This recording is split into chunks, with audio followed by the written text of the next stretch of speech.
Hey, thanks for tuning in today. I did a post on LinkedIn yesterday and the response was fascinating. I really was not expecting it. And I thought I'd share, some of the responses and also what I was thinking and what I'm thinking now.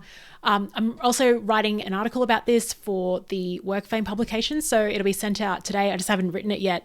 I'm actually still formulating my ideas before I really construct this, and I've had some great voice notes with Steph Clarke on the topic. So I'm still figuring out where I stand. It's funny because I was actually very neutral about this thing yesterday when I posted about it on LinkedIn. Then everyone pushed back and now I'm starting to be pro this tool. Sorry.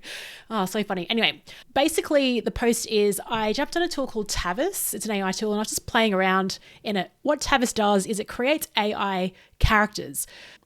They've got these characters. One character is Jane. Jane is a recruiter for a consulting firm in New York City.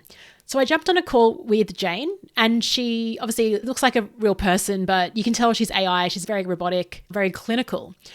But we had a conversation. It was like we were having a Zoom meeting. So I jump on there. We're talking about the role. She's asking me questions. I said something which was outside of the script. I didn't answer her question that she asked me and she pulled it right back to the job interview.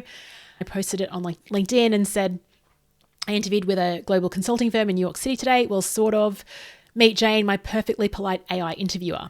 This isn't satire. It's happening. And yeah, basically saying, hey, this is happening. Some companies are using it already to interview people and showing that interaction. And the response has been fascinating. Some people are mind blown by it. And I just thought people would be more like, oh, wow, so interesting. And what are the possibilities?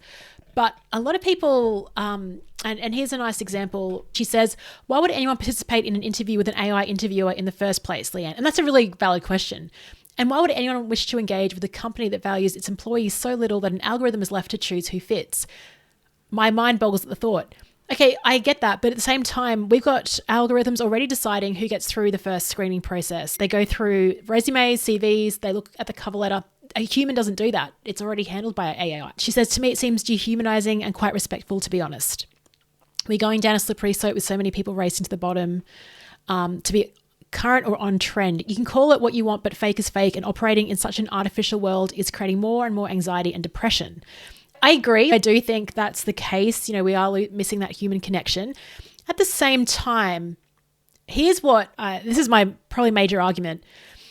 Ghosting. I did an episode on this. The amount of people that get ghosted when they apply for jobs is also a contributor to anxiety and mental health issues. People that can't get certainty on their future, that are applying for jobs, that are putting in a lot of effort, that aren't getting any feedback at all. It's just going into a black hole, I think is a real problem. So I actually have an issue with the way recruitment is done at the moment. I think it's terrible. I know in the US, they had that White House exec order that they were going to bring in. You must recruit federal government employees within 90 days. I love that. We need that in Australia. What this tool could possibly do is provide that first screening, right? So you go onto Seek or you go onto LinkedIn Jobs, you're searching for a position, and it says, jump on a call with the CEO, our AI version of the CEO. You jump in immediately like, oh, this is interesting. You talk to the CEO about the company, about the role, what they're looking for. And then you might think, hey, I'd love to apply for this. And then you go through the interview. It all happens there.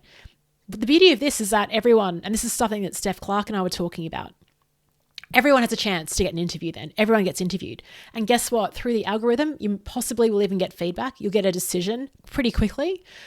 I think there's real opportunity here. And I don't think it's dehumanizing at all. I think the current process and the way things are working is absolutely dehumanizing.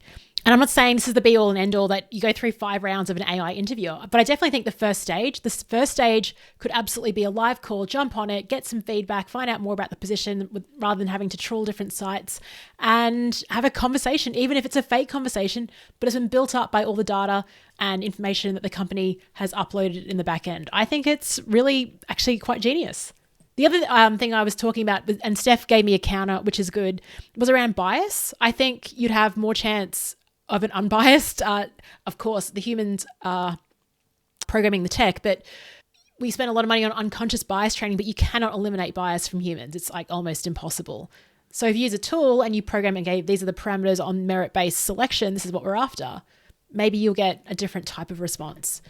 You can also open this up to different languages. So you open up your tool for talent because anyone can participate in an interview.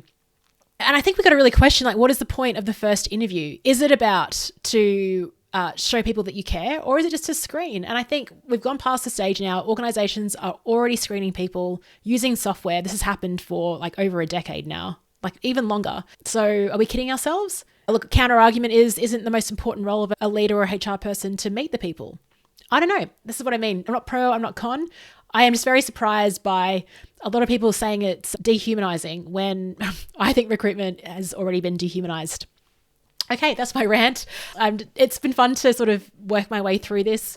I just think let's not bash on the tech when we already have systems that don't really serve people as well. Ooh. All right. Well, thanks for listening. I look forward to writing this article now, and I'll speak to you tomorrow.